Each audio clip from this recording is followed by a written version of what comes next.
ಪ್ರಿಯ ವಿದ್ಯಾರ್ಥಿಗಳೇ, ಪರೀಕ್ಷಾ ಯಶಸ್ಸು ಮಾಲಿಕೆಯಲ್ಲಿ ಇಂದು ಓದುವುದರಿಂದ ನಿಮಗೇನು ಲಾಭ ಕುರಿತು ಚಿಂತನ.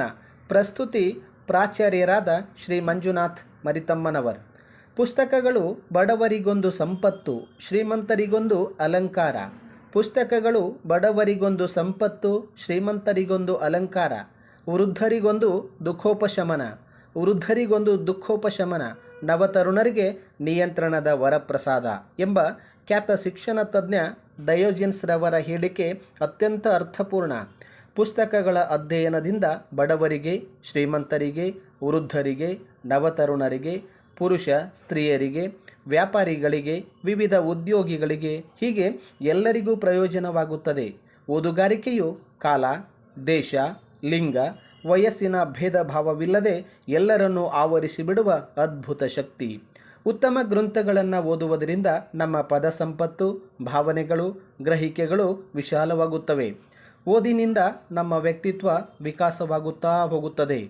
ಪುಸ್ತಕಗಳು ನಿರ್ಜೀವವಾಗಿದ್ದರೂ ಅವು ಸದಾ ಜೀವಂತ, ಉಸಿರಾಡದಿದ್ದರೂ ಅವು ಸಜೀವಿಗಳು. ಅವುಗಳನ್ನು ಅಧ್ಯಯನ ಮಾಡುವುದರಿಂದ ನಮಗೆ ಹೊಸ ಲೋಕವೊಂದನ್ನು ಸುತ್ತಿದ ಅನುಭವವಾಗುತ್ತದೆ. ಓದುವುದರಿಂದ ನಾವು ವಿಭಿನ್ನ ಸಂಸ್ಕೃತಿಯನ್ನು ಅರ್ಥ ಮಾಡಿಕೊಳ್ಳುತ್ತೇವೆ. ಓದುತ್ತಾ ಹೋದಂತೆ ನಮ್ಮ ಮಾತು ಹಾಗೂ ಬರಹಗಳು ಹೆಚ್ಚು ಹೆಚ್ಚು ಅರ್ಥಪೂರ್ಣ ಹಾಗೂ ಆಕರ್ಷಕವಾಗುತ್ತಾ ಹೋಗುತ್ತವೆ.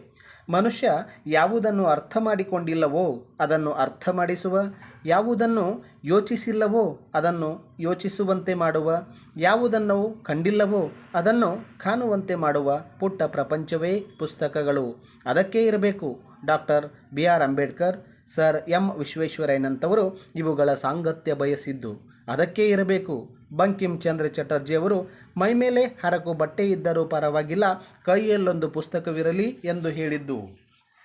ವಿದ್ಯಾರ್ಥಿಗಳು ಓದುಗಾರಿಕೆಯಿಂದ ಆಗುವ ಪ್ರಯೋಜನಗಳನ್ನು ತಿಳಿದುಕೊಳ್ಳುವುದು ಅವಶ್ಯಕ. ಕತೆ, ಕಾದಂಬರಿ, ನಾಟಕಗಳನ್ನು ಓದುವುದರಿಂದ ನಮ್ಮ ಕಲ್ಪನಾ ಶಕ್ತಿ ವೃದ್ಧಿಯಾಗುತ್ತದೆ. ನೀತಿಕತೆ, ಧಾರ್ಮಿಕ ಗ್ರಂಥಗಳನ್ನು ಓದುವುದರಿಂದ ನಾವು ನಮ್ಮೊಳಗಿನ ಅದೆಷ್ಟೋ ಕೆಟ್ಟ ಚಟಗಳಿಗೆ ಬಲಿಯಾಗುವುದನ್ನು ತಪ್ಪಿಸಿಕೊಳ್ಳುತ್ತೇವೆ. ವ್ಯಕ್ತಿತ್ವ ವಿಕಸನಕ್ಕೆ ಸಂಬಂಧಿಸಿದ ಪುಸ್ತಕ ಓದುವುದರಿಂದ ಸ್ವಯಂ ಶಿಸ್ತು, ನಾಯಕತ್ವ ಗುಣ, ನಿರ್ಧರಿಸುವ ಕಲೆಗಳು ಕರಗತವಾಗುತ್ತವೆ. ಐತಿಹಾಸಿಕ ಪುಸ್ತಕಗಳ ಅಧ್ಯಯನದಿಂದ ವಿವಿಧ ಬಗೆಯ ಸಂಸ್ಕೃತಿಗಳನ್ನು ಪರಿಚಯ ಮಾಡಿಕೊಳ್ಳುತ್ತವೆ.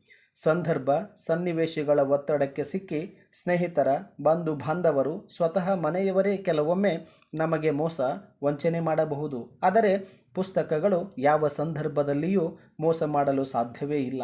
ಹೀಗಾಗಿ ಪುಸ್ತಕಗಳು ಅತ್ಯುತ್ತಮವಾದ ಸಂಗಾತಿಗಳು, ಸ್ನೇಹಿತರು ಮತ್ತು ಶಿಕ್ಷಕರು. ಪ್ರಿಯ ವಿದ್ಯಾರ್ಥಿಗಳೇ, ನೀವೇಕೆ ಓದಬೇಕು? ನಾವು ಓದಿಲ್ಲ, ನಮ್ಮ ಮಕ್ಕಳಾದರೂ ಚೆನ್ನಾಗಿ ಓದಲಿ. ಅವರು ನಮ್ಮಂತೆ ಅಜ್ಞಾನಿಗಳಾಗುವುದು ಬೇಡ.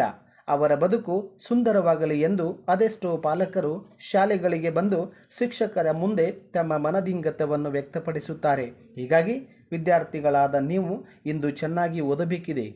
ನೀವು ಓದಿ SSLC ಅಥವಾ PUC ತರಗತಿಗಳಲ್ಲಿ ಹೆಚ್ಚು ಅಂಕ ಗಳಿಸುವುದರಿಂದ ಮುಂದಿನ ಶಿಕ್ಷಣಕ್ಕೆ ಉತ್ತಮ ಕಾಲೇಜುಗಳಲ್ಲಿ ಸೀಟು ಪಡೆಯಬಹುದು. ನಿಮ್ಮ ತಮ್ಮ, ತಂಗಿಯೂ ಸೇರಿದಂತೆ ನಿಮ್ಮ ಬಂಧು ಬಾಂಧವರಲ್ಲಿ ಕಿರಿಯ ಸದಸ್ಯರಿಗೆ ನೀವು ಅನುಕರಣಾಶೀಲ ವ್ಯಕ್ತಿಯಾಗಲು ಸಾಧ್ಯ. ಇದರಿಂದ ತಂದೆ ತಾಯಿ, ಬಂಧು ಬಾಂಧವರು, ಗೆಳೆಯರಿಂದ ನಿಮಗೆ ಉತ್ತಮ ಪ್ರಶಂಸೆ ದೊರೆಯುತ್ತದೆ.